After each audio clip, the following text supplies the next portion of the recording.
Namaskar. Hello and welcome to P Guru's channel. I'm your host Riya. Joining me today is Col Ajay Raina, and we're going to be talking about the Karachi Quakes. Is it real or is it something where a country, we don't know which country, is snuffing out some nuclear material, fissile material that has been lying around somewhere here, there, everywhere? Is that what is going on? Because lots of rumors flying fast and thick, and also people are wondering why is it that suddenly Pakistan has come into so much money from IMF and World Bank. All this and more. Let's welcome Col Ajay Raina. Col Raina Saab, namaskar and welcome to P Guru's channel. How are you? Namaskar, Shirish ji. I'm very good, thanks. Namaskar aapko, namaskar to everybody who's watching, and of course, those who listen or watch later. Ji. Thank you so much, Col Raina. So I'd like us to take a step back. What are the amounts of nuclear material that Pakistan has? It could be theirs, it could be others. It doesn't matter because once it goes there, it is danger. So how many places do they have this nuclear storage? How many places are they generating power using nuclear energy, and how many are enrichment, and how many are actually have taken a hit confirmed, like Kirana Hills and Chagai Hills? We can say that those two are confirmed to have taken hits. So I'll give some other anecdotes as we go along in this conversation. I want you to tell our viewers what is right and what is questionable in terms of the rumors flying fast and loose all over the YouTube and in channels. I want us to be the reference saying this is what it is. And over to you, sir. Thank you, Shirish ji. It's very difficult to really pinpoint where things are in Pakistan because, we have the agreement with Pakistan that every year we'll exchange the list of nuclear sites of all kinds. And when this Kirana thing happened and when our DG Air Operations was asked, did we hit some assets in Kirana? He said, did we really? I didn't know.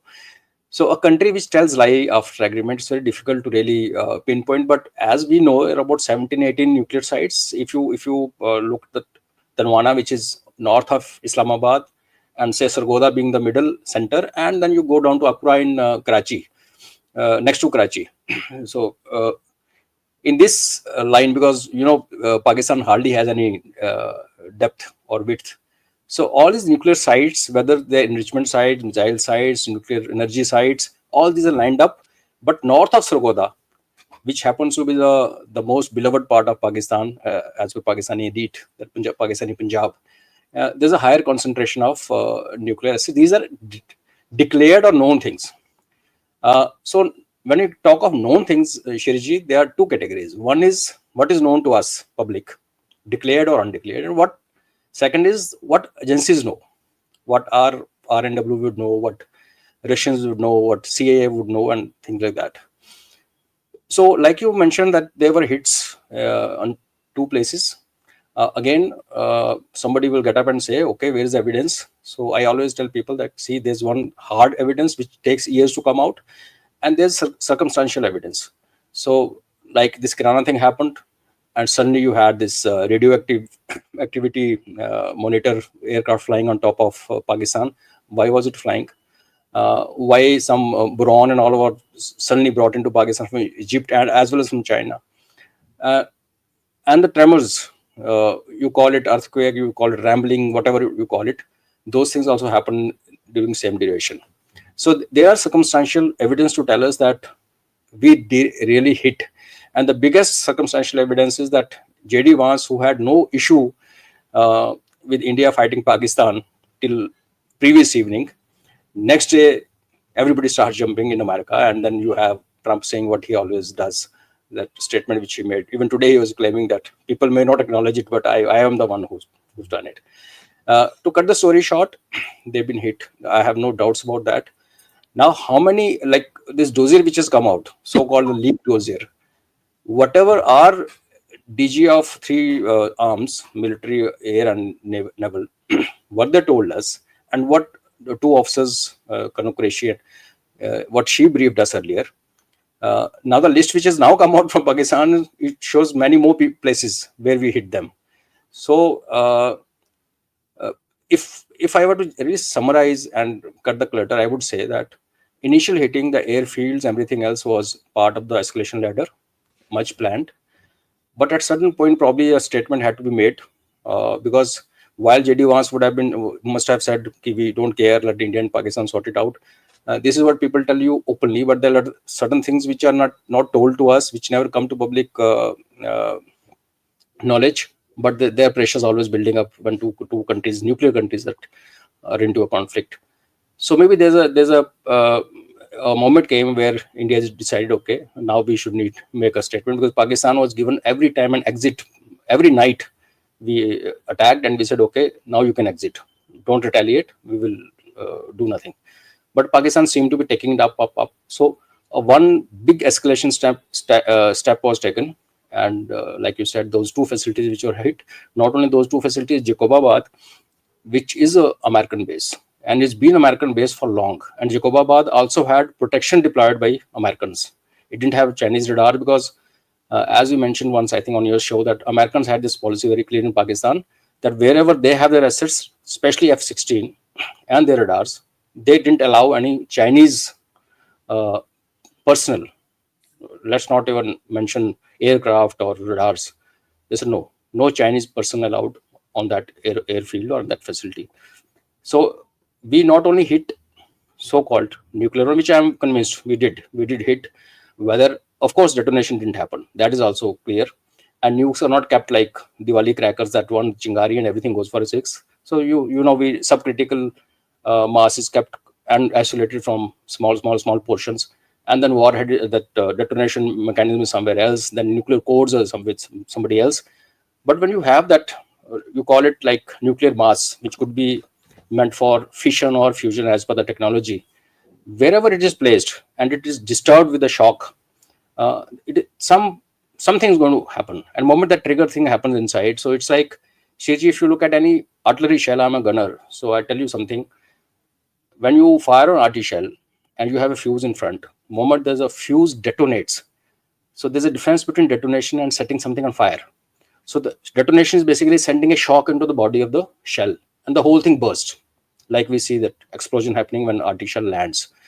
But if you take out the same shell, take out the fuse, and now take out complete TNT or explosive which is inside the shell, and just put it on a paper and then just set it on fire, it will burn like something burning very rapidly. It will not blast.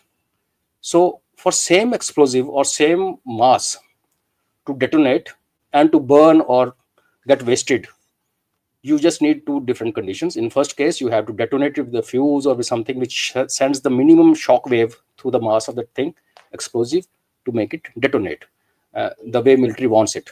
And otherwise, okay, there's no fuse, there's no detonation, but there's enough shock.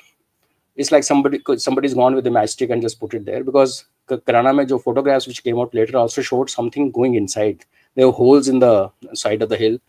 So how true, how authentic, it's very difficult for you and me to really say. But like I said, circumstantial evidence are there. Then there were reports of villages being vacated.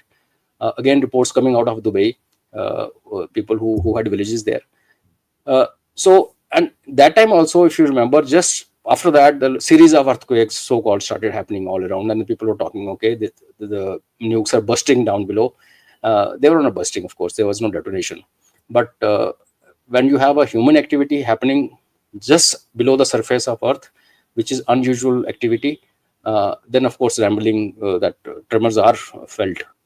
So we'll come to Karachi after this. So this is overall, like, even if I start listing things, okay, so-and-so facility, half of things are not known. Pakistan declares something else. It's not like India.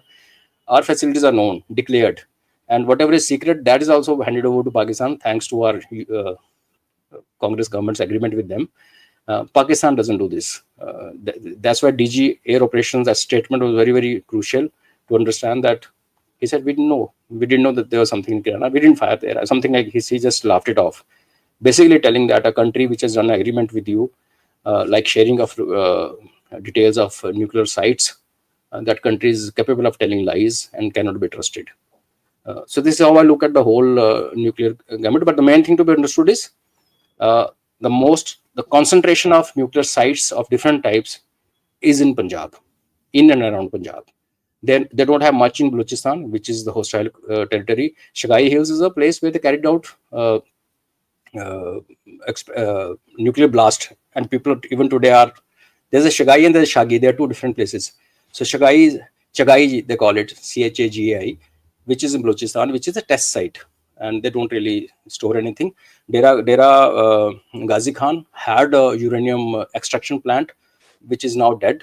And again, people are asking for compensation because a lot of That people was are few suffering. years ago. That was few Yeah. years ago, rumoredly taken out by other countries, but it's okay. No, that also, Shiriji, no. When I went into too much detail, that when people were talking about like, excitedly about that, I went into things. That thing had been abundant. Those mines had been abundant. They were full of rainwater, and the problem there was that they abandoned it, but they didn't seal it. So when you're extracting uranium, only 0.1% of the total mass you take out from the earth, that is actually uranium, which is extracted later. So all those ditches and the dugouts were left like that only, in a typical Pakistani way, and that led to some exposure, radiation exposure to the villagers around. They were protesting, and when this news of the thing fire going and thing getting blasted and all that happened, so when I went into details that time, unfortunately, I think we didn't do a program that time. It was actually not that sensational. It was a fire incident, but nothing really happened there. It was more of a speculation. Gee. Thank you so much. Now, the rumor mill is in overdrive mode, and people are now beginning to realize that Pakistan is, trying to make it a bigger thing because they feel that by trying to say that we got hit more than what they actually got hit, that they might get a little bit bigger piece of the pie. And yesterday I had a dare all bear all session about how IMF and World Bank funds with an ex banker, and that has gone viral. Basically, I was reflecting the thoughts of an average Indian looking at how terrorism is getting rewarded. So the data still says that the area where they are experiencing tremors, by the way, viewers, in the last week or so, 32 tremors in and around Karachi, but this also sits on a geological fault. Like, I'll give you an example, Colonel Saab. My house is like 5 miles or 10 miles from Calaveras Fault, and Calaveras Fault runs across California. I mean, if I'm pointing the finger right this way to my right, in about 10 miles, the fault runs consistently. Every day there is a temblor happening. 1.52 happens all the time. Once in a while, I feel it. In fact, one time I was live when the thing happened, and the camera shakes and all that stuff. So this is not something that's unusual if you are sitting on top of a seismically active region. So tell us a little bit, because again, everybody is taking advantage of not enough data to make their own assumptions about this. So there are ways, like you said, if it is a shallow one, you can find out that this is an experiment going on. And even if you, let's say, see, there are 4 line items that have not been disclosed. There were 7 line items agreed to at the pause.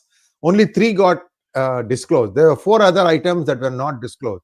So these are probably things where India said you need to do this thing in a certain timely manner. So I can see how I can connect the dots and say, okay, somebody is disposing of something, and that is causing tremors. So talk to us logically what you see it, how you see it. I'm not going to hold you to what you're saying here, because these are all reasonable analysis based on the information we have at our disposal. Over to you.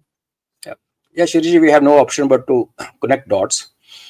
And I've been mentioning it on various platforms that if we really like to believe that somebody called out from US and told us, yeah, please don't do this, and we said, no, you leave it aside and tell DGMO Pakistan to call up our DGMO, and then we will only consider this. So that'll be too childish. Of course, a discussion happened. Of course, India, in fact, while the negotiations were on, if you look at the timeline, and not given by us, but given by Pakistani social media handles, you'll understand that while so-called negotiation between us and America or whosoever was happening, we intensified attacks during daytime. We did 2 things, and we hit as far as Peshawar that day. We went to Skardu and wherever. Also, Government of India announced a new policy saying any act of terror in India will be taken as act of war. Now, this is happening alongside. So naturally, the logic tells us, or as we understand the international relationships, somebody, of course, requested or approached us that we should go slow or take a pause or stop. Possibly they wanted us to stop. And then some negotiations happened. We had our own terms and conditions. Something was conveyed to Pakistan. Then DGMO Pakistan. Of course, by that time, Pakistan was left with hardly any choice. They were naked. The air defense was gone, and we could have a field day. Like I told you, we hit them during daytime, four of their airfields. So, of course, there were terms and conditions, and what were those? Possibly we'll come to know much later. But then, of course, like I said, today we sit and we connect the dots. Now let's come down to Karachi. If you look at history of earthquakes in Pakistan, anything more than seven and above on Richter scale happens once in 19 years. This is average as far as Pakistan is concerned. Anything above 6 Richter scale happens once in 5 years. And this series of, like you said, 32 or 32 earthquakes happening, that Landi fault line on which Karachi sits, Yes. that is one fact. But Karachi also is 2.4 zone. As per one way of looking at earthquake, it is zone 2 to between 2 and 2.4, and other one puts it at 4. So it is 4 out of 10 or 2.4 out of 7. So it's not a very sensitive place, to be honest. But then Pakistanis argue that no, while frequencies and while the chances of getting earthquake is not high in Karachi, but since it is sitting on that fault line, so this fault line is readjusting itself and some kahani. Now there are 2-3 things here. Firstly, in a country where such activity is happening, which is unusual, because it's not that Karachi is today sitting on the fault line. It's been sitting on the fault line for years, for centuries now, rather. Okay, we never had that data of earthquakes in, say, 17th century or 16th century, but it's been there forever. Even when the adjustment happens, there's a reaction, or there's a advisory or some kind of thing which comes from government of the country. Okay, this is what is being observed. Be cautious. Something like this may happen. But if you look at Karachi proper, the last 15 earthquakes have happened within radius of 200 to 250 kilometers, not in Karachi city. Now we are talking of Karachi cantonment is happening inside Karachi city. So while it may be, we may brush it aside saying, no, this is just a geological activity. Why it has not happened ever before? And why is it happening now? And why is it happening in connection with another series of tremors we observed in Quetta? Now, people will not like it, but I tell you something. Quetta is Balochistan. Punjabis don't care. Karachi is Sindh. Come Baloch, both. The population is now pretty mixed. And even Pashtuns. Again, Punjabis don't care. So that tells us there's something there which should not have been there.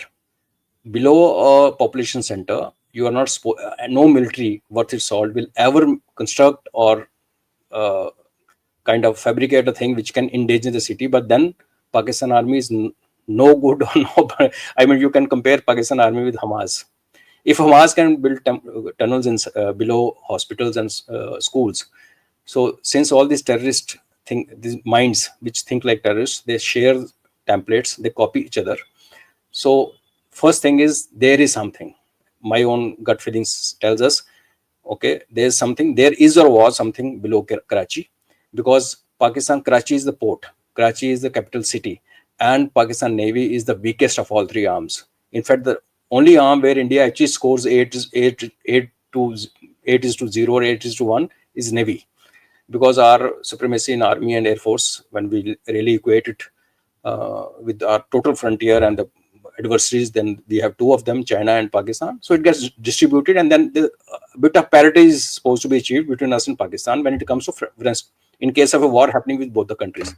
But Navy is something which is 1-to-1 with Pakistan, unless until something now comes up in future and we'll start looking towards Andaman, where a lot of things are now happening in Myanmar. Otherwise, traditionally, we have 8-to-1 supremacy over Pakistan Navy. So you have a weak Navy and you have a big population center. So a country, rogue nation, will always think of having something there. Imagine, I just paint a scenario. We know that Pakistani Navy can be taken out by our Navy and Air Force combined and our Navy also has its own air force based on the aircraft carrier. So it can be taken out in a matter of maybe day or two or three. So what does Pakistan? Pakistan's policy is tactical nukes. The world over, the policy people look at nukes as something which is a deterrent, which makes sure that conflict doesn't go beyond a point. Pakistan looks at nukes as something which he's going to use. He doesn't look at nukes as deterrents. He looks at nukes as a resort and last resort, which we saw, like our CDS said, that Pakistan folded in 80 hours. So country which can fold in 80 hours is capable of thinking of nukes in over next 10 hours. So that is Pakistan. We will never think about it. We will never really go to that extent. No other country generally goes.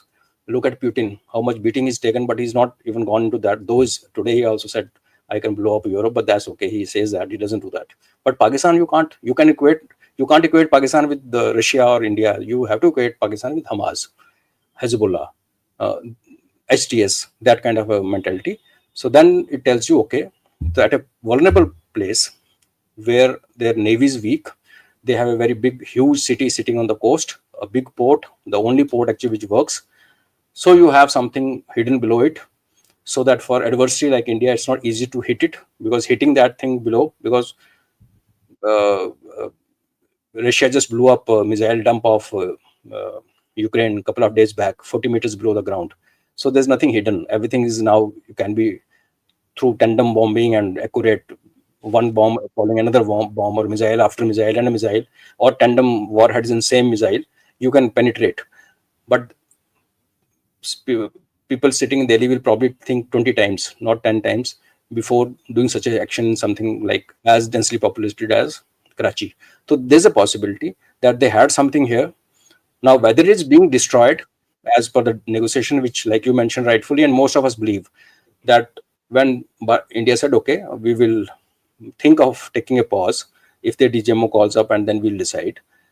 So possibly over the 3-4 points which you mentioning, either told US ki you please, whatever is here, your assets, because now it is coming to the light that all the way it was all US assets. Pakistan never had nuke of its own. Its first nuke experiment in China in 1993 was again a device provided by America.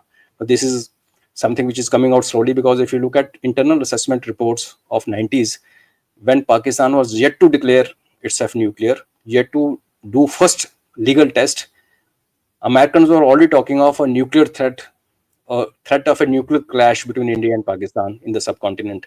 And they started talking about it in 1980s. When only we had gone nuclear, Pakistan was yet to declare its intent. And when we went for 1999 experiments, within 21 days or 31 days, Pakistan also came up with a device. It doesn't happen like this. That seems very, very coincidental. Yeah, it doesn't happen like this. We all understand. So American interest, American assets. Because if you look at the overall picture here, you have a piece of geography where you don't have a base. USA has bases all over, all across, except two places. One, Bay of Bengal, where they tried in 1971. Russia came and did the trick, and the 7th Fleet had to go back. If you go back into some, we'll talk about it sometime. 71 was Russians thwarting American plan to have a base in Bay of Bengal, because that time Pakistan was member of CETO and CENTO. And even today, Americans are trying to do similar thing again in Bay of Bengal. Today they're saying they are looking at Arakan, and they're trying to negate China-Myanmar economic corridor. But finally, America would love to have, it's a dream to have a base in Bay of Bengal, because the Malacca state then gets under their grip. So they don't have a base there. And another sensitive place where there's no base is Arabian Sea. Now, why Americans don't have a base here? Because unlike other countries, Pakistan has actually, why I call it Hira Mandi, it has no issues dealing with America. They can offer anything. So America as per my assessment, America has caches here. Like they had a big cache inside Israel, which was used in Gaza. You have a country which is unstable, which has been only looked after and saved by you a number of times. You have one big adversary of yours, Iran, sitting on to its west. You have another big adversary of yours, China, sitting in the northeast. And you have a nation in perpetual turmoil, Afghanistan, where Chinese, Russian, American, Indians, everybody's trying to gain space, sitting onto the west and north. And beyond that is Central Asian region, where Russia and China are again having their tussles. And you have a potential competitor, India, sitting the east. In such a sensitive place, you don't have a base, because you don't need to have a base. You control this country so much. You look after, like you said, why so much of money is being given to Pakistan when you have proved allegation of Pahalgam, you have things happening. So I tell people that Americans always deal with dictators and uh, monarchs. But Pakistan, you always see Americans always talk of democracy. This is a point which we must understand.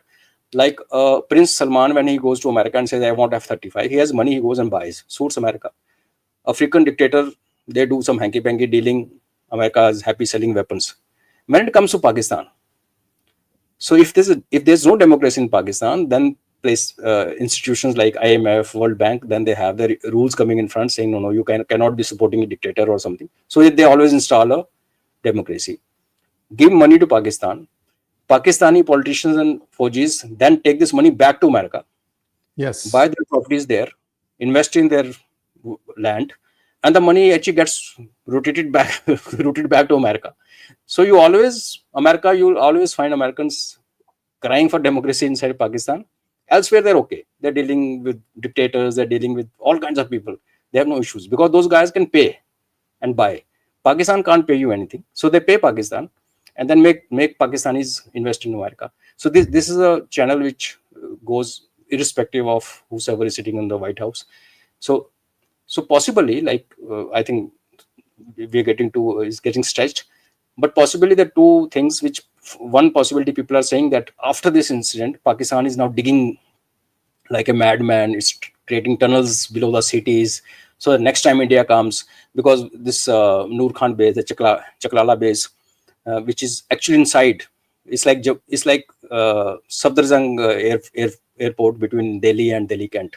Is that dense? Is inside a city actually. Rawalpindi and Islamabad, you can't really make a difference.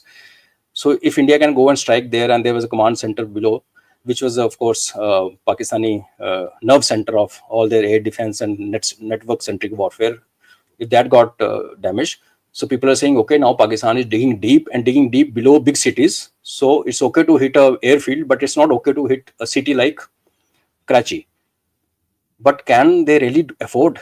Because digging tunnels is not something which you just pick up a ठेकेदार and say, okay, dig 3 kilometers inside. It's very expensive, very scientific kind of a thing, and the material which you need to do that. So I don't think the fresh digging is happening. That is giving too much of quarters to Pakistan.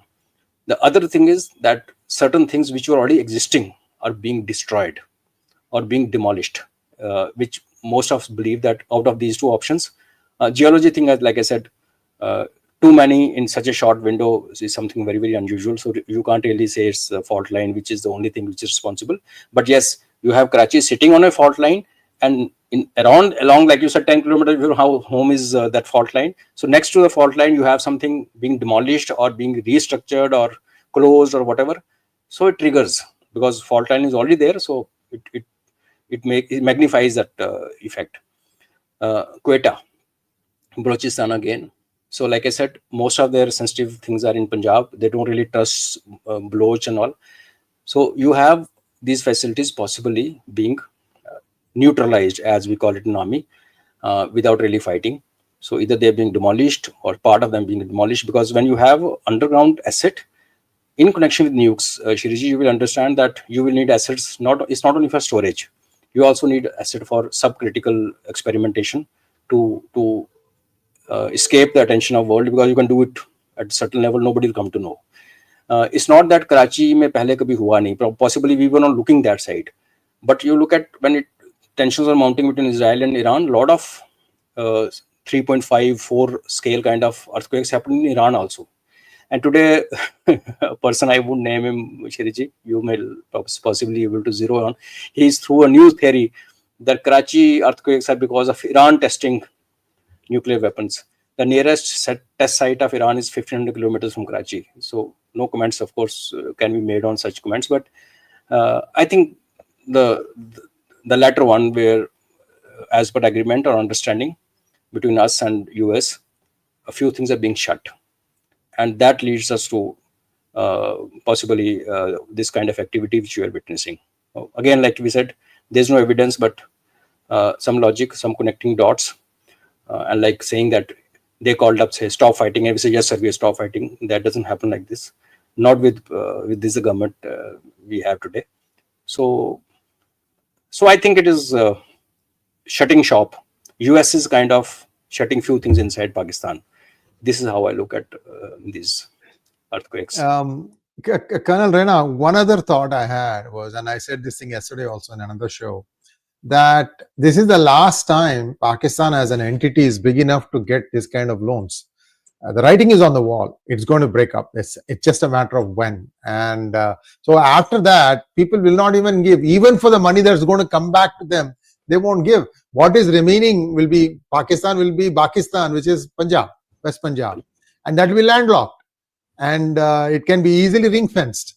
So there is not much utility they'll have. But you can see that they themselves are doing this to themselves. Like, let go of Quetta stuff, let go of Karachi stuff.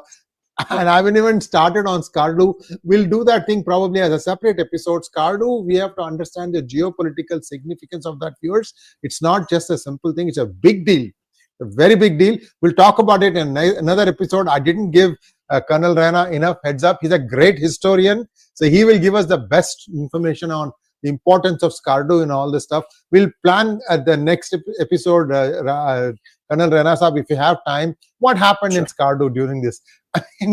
Some of these stories are being made up, I can tell, because you can't.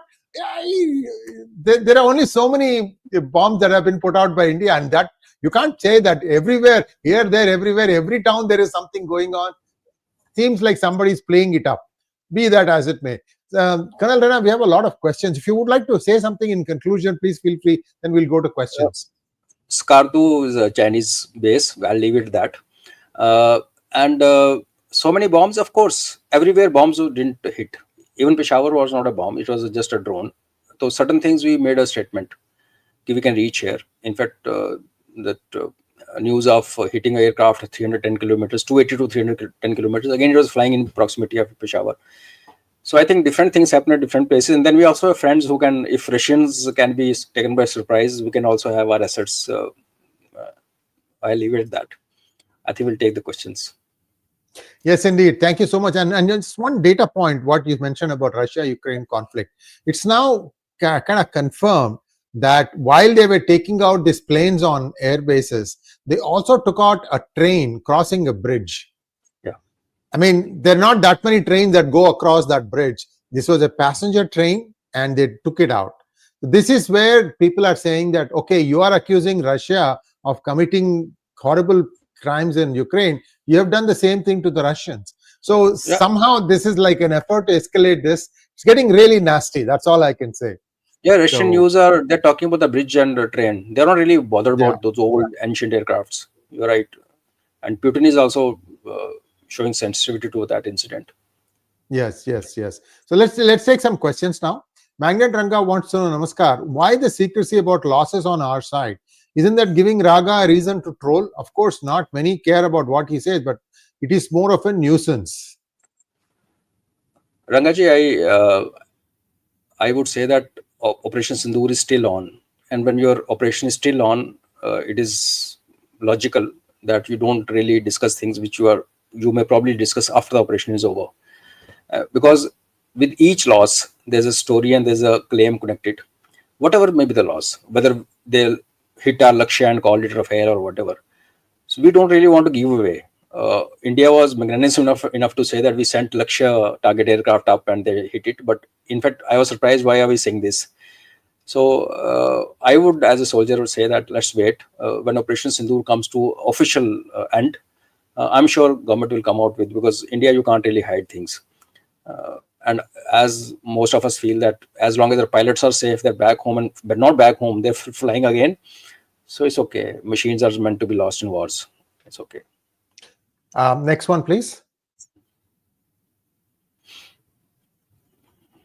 Vasu, this has been answered. That's the Noor Khan airbase. We have talked about it to a certain extent. I think we can skip this one, go to the next question.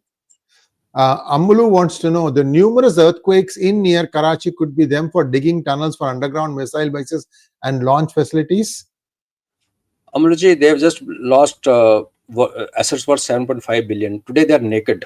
If I'm a Pakistani, my first concern would be to cover myself up, to make sure my air defense of some sort comes up. I spend money or request friends give me radars, rather than getting on to digging new tunnels and spending money on those assets.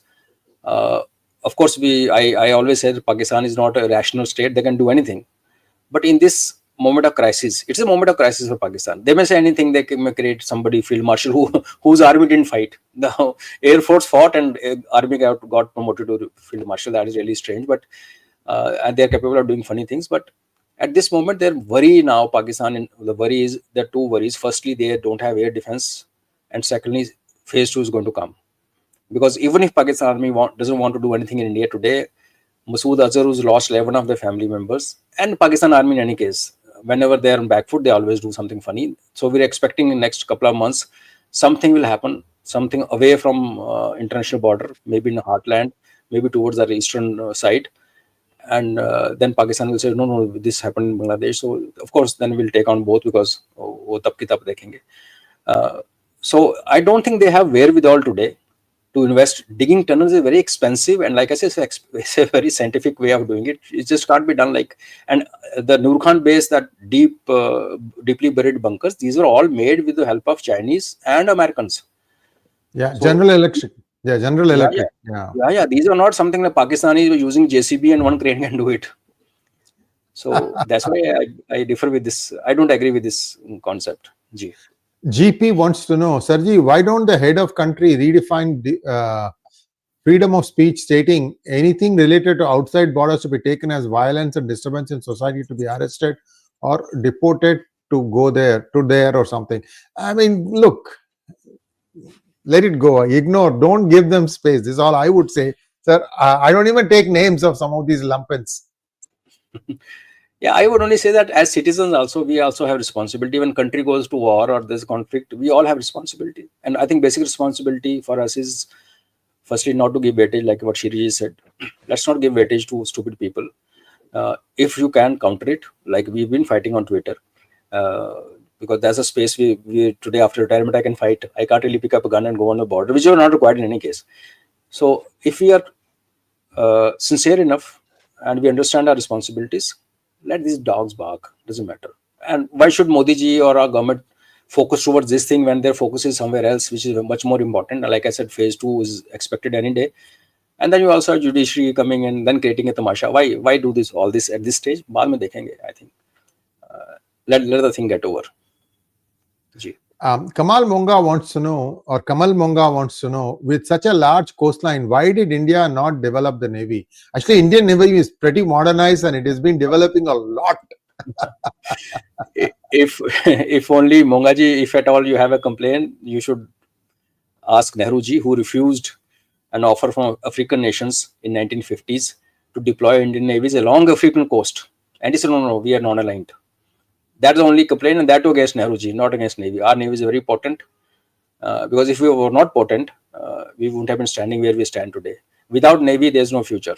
Future wars and control of oceans will make you what you want to be in life. Only Army and Air Force can't do that. We are powerful. Next one, please. Yeah. Sanjay wants to know, AJ sir, why didn't Indian Navy sink the whole Karachi port into Sindhu Mahasagar? What prevented them? They lost their own man, Baisiran Valley. If you watched interview with Janak Khandare, no, Janak Khandare is insider, and he just retired from his very important post.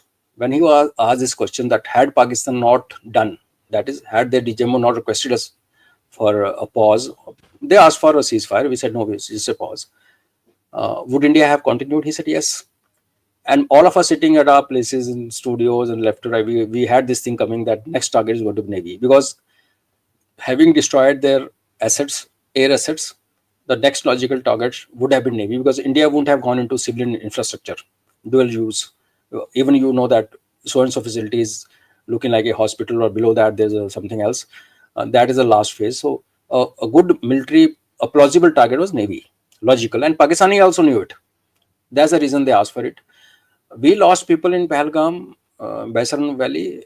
So all this thing happened as a, I'll not say revenge, but a response to that. So there's a limit. I mean, somewhere like our DG MO said, that objective which we set for, before you go for an operation, you have something very thing in mind, that okay, our objective is this. And I think in on this platform also lot has been spoken. What we wanted to achieve, Pakistan actually gave us opportunity to go much beyond that. We wanted just to hit madrasas and call it a day. They invited trouble by sending missiles and drones into our cities, one where I am sitting.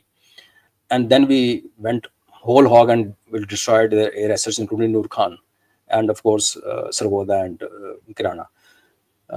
Had it continued, I think Navy was the next thing. But this is how it happens. And in any case, Operation Sindoor is not over yet. Next one, please. Manov San wants to know, why wouldn't a detonation under Karachi produce a mushroom cloud?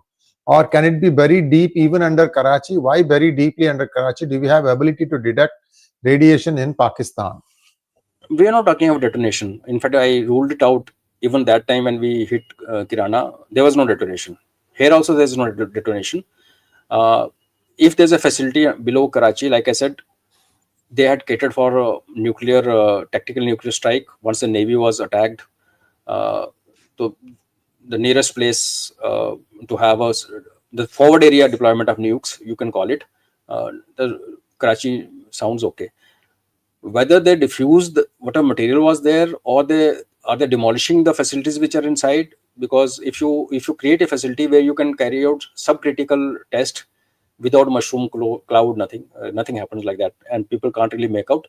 If you created that kind of facility and that is being shut, again quakes will happen.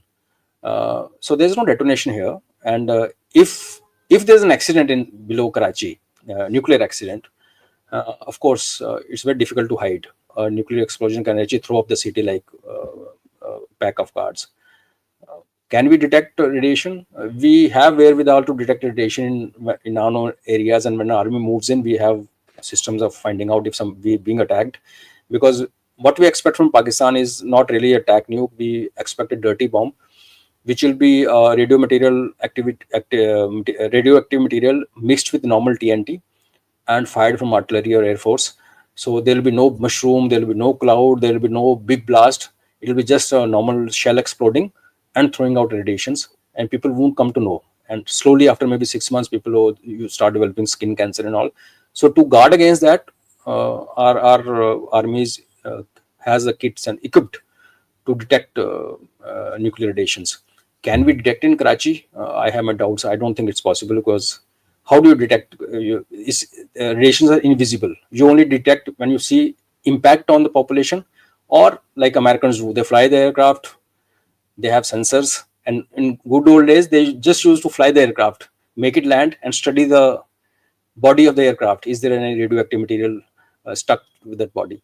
So there are various things people do, but I don't think I'm not sure. I'll not say that we don't have. We have battlefield awareness detection. That capability is there. About Karachi, I'm not sure. So I won't be making a wrong statement. Next one, please. See, one good thing about this 40 billion, whatever is coming, I would say at least 10 to 20% will trickle into Pakistan. So you won't have this problem of Pakistanis coming into India because there is no food or water remaining. At least to some extent, that will be contained. So let's be happy that something like that is happening. Otherwise, the entire population becomes your burden. No, Shiriji, these are certain bogies we were made to believe. These are bogies which make us believe that a good Pakistan, happy Pakistan is enough. No, it's not that. Imagine Pakistan breaking tomorrow. Will Blochs, who've been fighting for their land, will they ever come to India? They have enough. Balochistan is being exploited. In fact, if Baloch is independent today, within 10 years, they will possibly become the richest area-wise, the richest country, the square kilometer-wise in subcontinent or in this whole region. They have so much. Pashtuns, They are very happy eating their naan and drinking black tea. They have no interest coming into India. Like in your show, you only mentioned the Katak to Atak. POJK is ours, so we'll tackle how we are going to do it. Sindh, 3 to 4 districts, we always used to say, okay, these are ours, Hindu districts, Umarkot and all. Those are no longer now Hindu districts. A lot of Punjabis are settled there by design by Pakistanis. A lot of madrasas will come up there. Punjab, the Bhukhmari, as you're saying, is one threat which is going to come from Punjab. So it's not like whole Pakistan will get up and start coming into India. They don't have to. It is not like Syria. It won't be like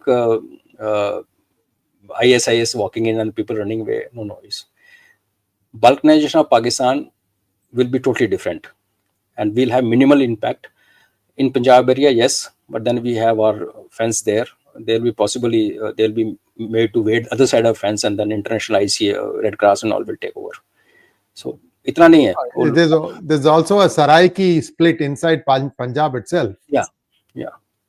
Punjab will also be split into two. But of course, they have these issues. What you're saying, no, pani ka wo khane ka nahi hai, wo they will be worst affected, and they're not used to hardships.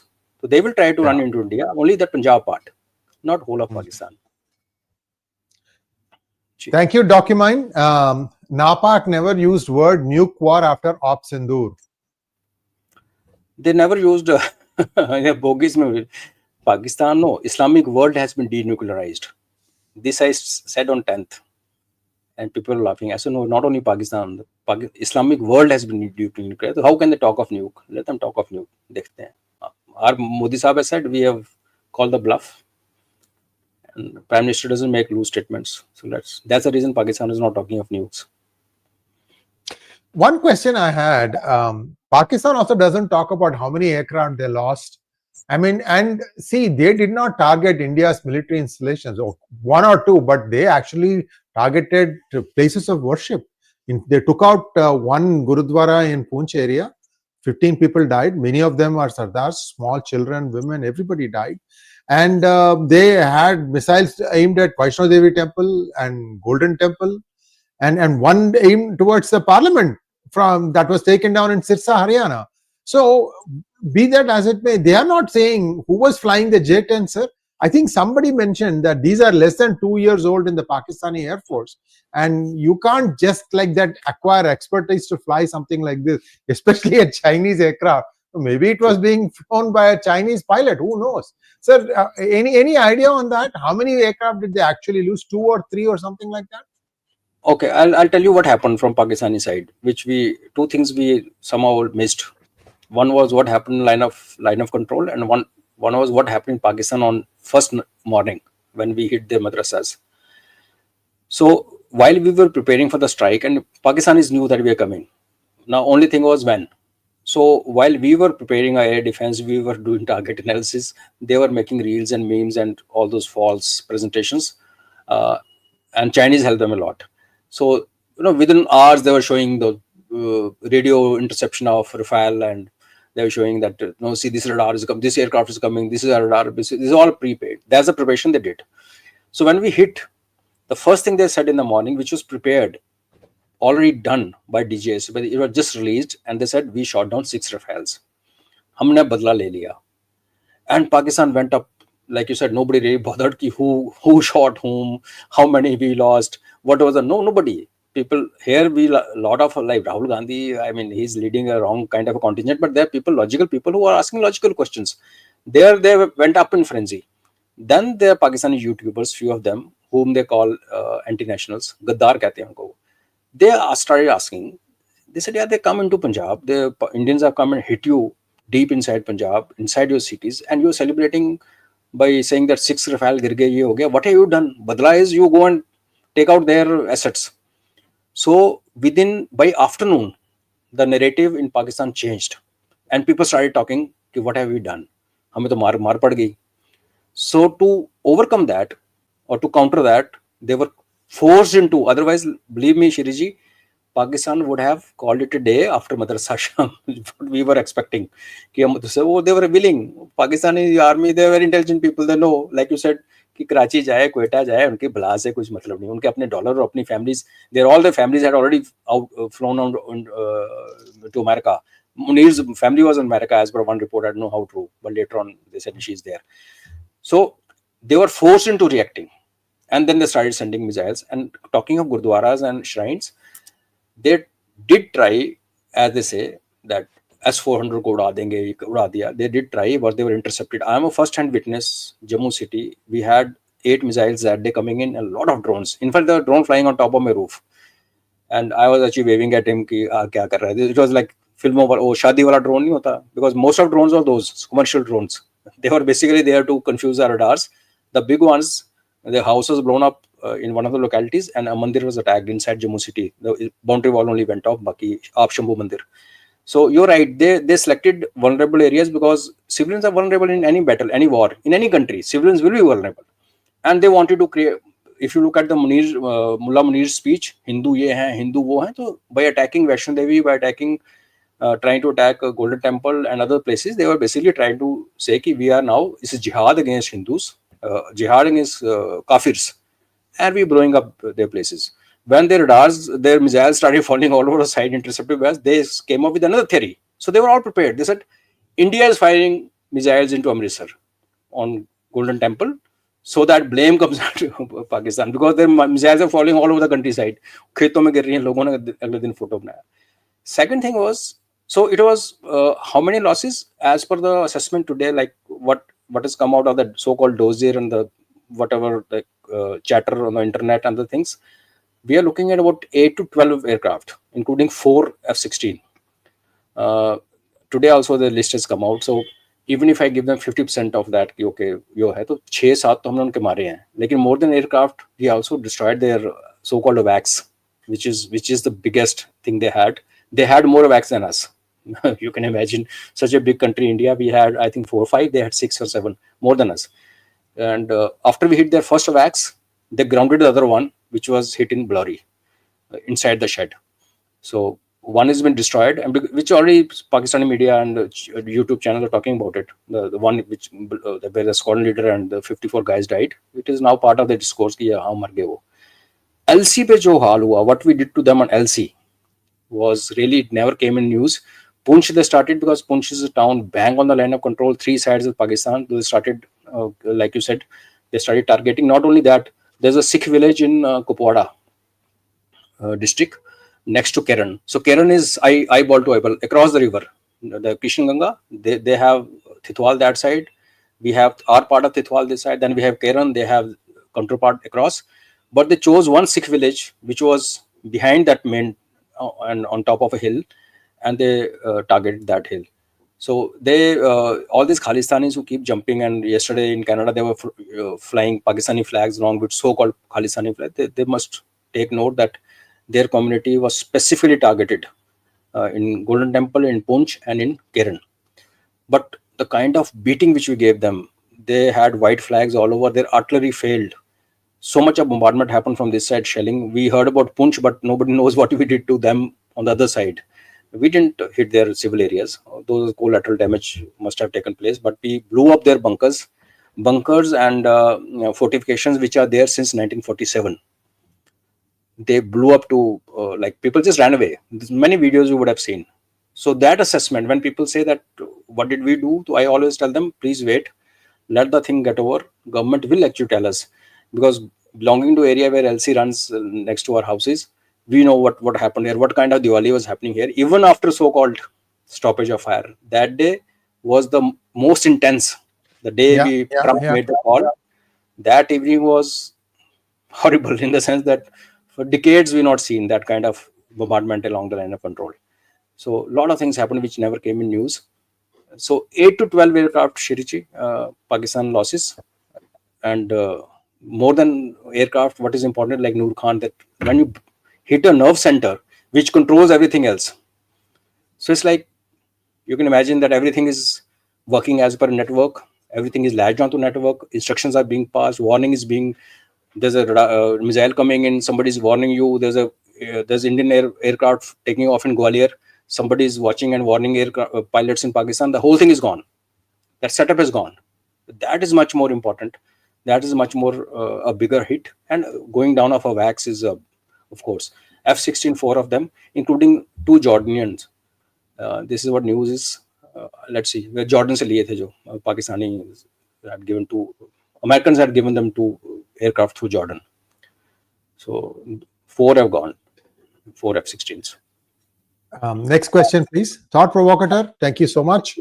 Pakistani पीट गए पर जीत गए कहते हैं. Yeah, this is a religious belief. They are tutored to bring a goat or a bakra home, feed it for 2 to 3 months, fall in love with it, and then cut it. They slaughter the youngest kid of the house, slaughters the animal after having fed it. So this is part of their religious conditioning. And same conditioning tells them that whenever you have a setback, take it that Allah is in love with you, and like Battle of Badr. So it is there. He's there to help you out. He's just testing you. So no enemy can ever defeat Islamic army. It is Allah's will, and Allah's testing you. So they're happy. In fact, Lal Topi other day, he said, I wonder, Shiri, you must watch that clip or I'll share with you. He said, many people in Pakistan were dreaming that day India was attacking us. Our nuclear assets were our missiles were being guarded by Prophet himself. He was here. And he said it on a national channel and people were applauding. And he was crying he was so emotional about this, that Prophet was actually Pakistan that day. So, inko kya kehna hai? Thank you, Srikanta. What if US gives kill switch in G404 engine? Ask me. I am not too happy with US taking anything from US now. Yeah, I mean, they stand to lose too. They're not going to be that many customers for G404 engine. Yeah, it's crystal blade technology, all right. Safran is there. There are other options. Now, also a new Japanese option also has come up. I think these are all, US is not as powerful or as being able to move the pieces the way they wanted to in the past. So I think those days are gone. I mean, Trump is not able to rein in allegedly some of his own rogue CIA groups, which are allegedly, planned, who allegedly worked and planned all these. It's again, everything is alleged because nothing is coming out. So we can only assume that this is what happened.